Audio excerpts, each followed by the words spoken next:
Well, I told you one way you might be able to do it. But there are other ways. How about some community partners? How about going to the hospitals, for example, who have an interest, a continuing interest in the health or the managed care hospital, and saying to them, how about you providing parenting classes for mothers and infants who happen to be drug exposed? In other words, you should look beyond what you currently have on your plate to other partners in the community who have an interest in your clients but have never realized that you have uniquely collected the most at-risk mothers and children in your community, in your court system. And so I would go into a place and say, look, I can get you all the most at-risk people if you'll provide the class. So we have now classes, perinatal classes for moms and infants, substance abusing moms. We have parenting classes that focus just on substance abusing parents and their children. And that can come from hospitals, and it comes from the YWCA. You want to give a project where the Y would embrace, try this one. So all that you're doing is you're shopping around to groups that haven't traditionally been involved in your child welfare system and saying to them, we have a need, can you help out? And it's a rare community. I've never found a community that hasn't wanted to help moms and newborns. So that's the best I can give you. Okay? Okay, I'm going to keep going here. We've got group decision making.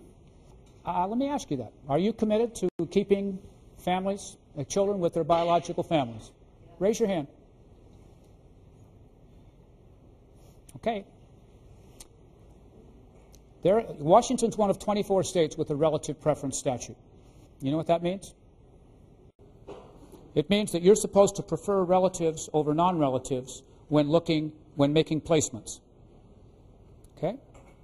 And now my question to you is that true in practice? It's written in the books. Is it true in practice? Wait till you hear some of my questions and you'll decide, okay? All right? So how late can a family member come on board and say, oh, I'm Uncle Charlie? And well, wait a minute, this child's been with this family for a year and a half now, 18 months, 12 months. They're bonded. Can a relative come in and upset the apple cart? How late can a relative show up, a stranger relative? Or how late can grandmother change her mind and say, well, I told you I wasn't adopted, but now I will, when the bonding's taking place? That's a tough question, isn't it? That's an eternal question. Well, let's keep going on this one. This is good stuff. So what efforts do you make to identify fathers? You make good efforts?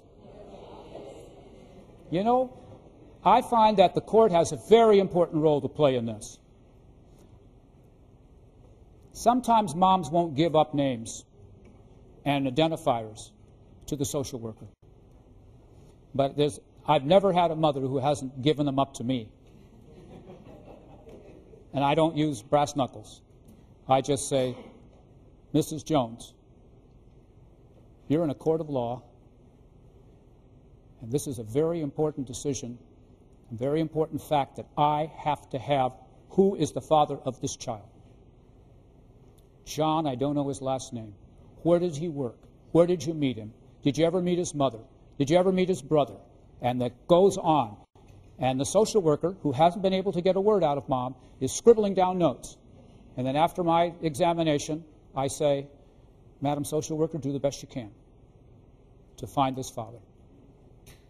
Even if mother considers him a bum, even if he's doing 5 to life in state prison, that makes no difference. You must find that father. That father, the identification of that father is 1/2 of that child's DNA. And in this business about the apple doesn't fall far from the tree, forget that. Every family has strengths. We just have to find them.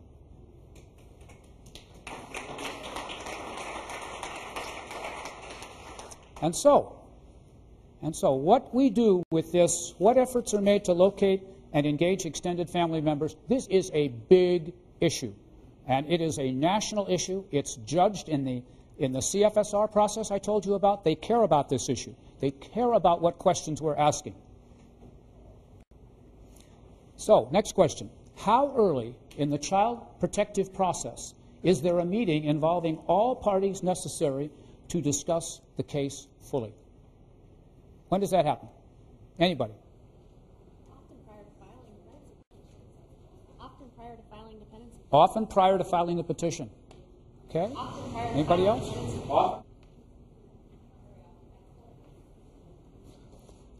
And what opportunities do family members have to participate in decision-making in your child protection system? I understand you call them family team meetings. Yeah, that's the wrong term. Because what you're doing is you're borrowing Annie E. Casey Foundation's team decision-making, and you've renamed it. Right?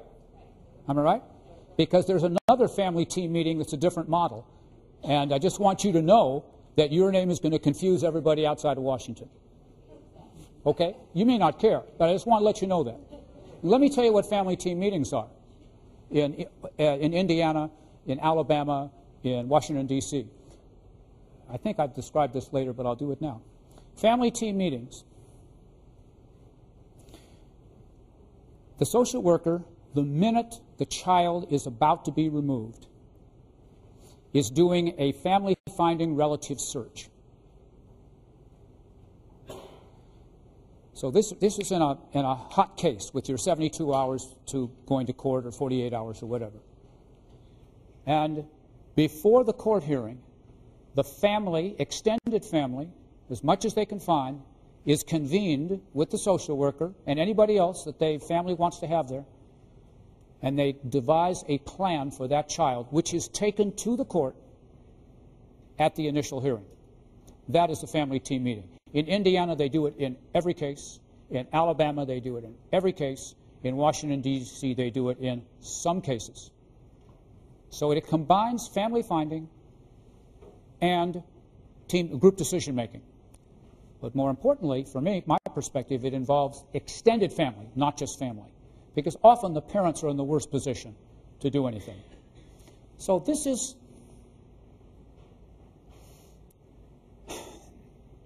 I'll make my principal points right now. Group decision-making is better than individuals making decisions. Period. It's just better. And engaging family members, you are going to build capacity in the family to take care of the child better in the long run. Because we, the people in this room, are not going to care for children. We are professionals. We have a task to do. We disappear from that family's life. Our job is to build a family in the community and a network of supports so that we can dismiss cases and get on with the next case, the next child, the next family. And in order to do that, we need to engage families. Now, I have written an article on this that talks about 6 different models: team decision-making, family group conferencing, family team meetings, wraparound services, emancipation conferences, court-based mediation. I'm going to show you a court-based mediation film. The idea behind them all is the same. The difference is the amount of time that you take to engage that family and show the family respect, that you listen to them. Remember, you will never know that family as well as that family knows itself. You never will. The family has secrets it's not going to tell you about. But the family loves that child. And let's give them a chance to come up with a plan. And these models that I've given you, by the way, all of which have been identified as best practices in other states,